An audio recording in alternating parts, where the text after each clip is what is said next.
Hello, welcome back. In the last video, we talked about mixture of experts. And we kind of glossed over gates and experts. So in this video, we're going to look at those two classes. So remember, at a high level, gate is basically figuring out which experts to route to with what weighting. And then expert itself is doing kind of that feed forward network for a particular token. So if we scroll up here, we can see the gate class. And what happens, we get our hidden state, we cast it to float 32, we cast our weight matrix to float 32, and then we do a linear layer. The reason why we do this casting is because we actually want the routing scores to be at a higher precision. We then do some normalization of the scores. We add the bias if needed. And then here's kind of an interesting part where Deepseek said when they're training, for the first 3 layers, they use what's called hash routing.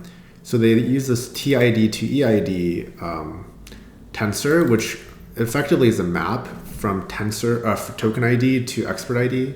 And so this means for a particular token, it will always be routed to the same expert for the first 3 layers. And then for the rest of the layers, they use classic top K routing, where, let's say you had 8 experts and a top K of 2, then you select the top 2 scores. So once you select the indices, we then select the corresponding weights corresponding to those indices. Then we normalize the weights, then we scale the rates, and then we return weights and indices. So it's pretty straightforward. And then for the expert actually has 3 linear layers. And the reason it has 3 is because we first take our hidden state and we project it up to both a gate and an up.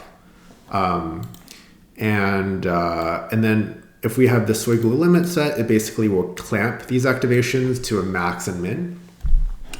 And then we do an activation function on the gate, and then we multiply up. And so conceptually what this is doing is like very similar to attention, where we are basically using our gate to do a relative weighting of the features of this up projection. Once we're done with that, we then scale it by weights if we pass that in. And then we go through our last linear layer to convert it back into the hidden dimension and the data type we expect. So that is gate and expert. And yeah, hopefully that was interesting, and I'll see you in the next one.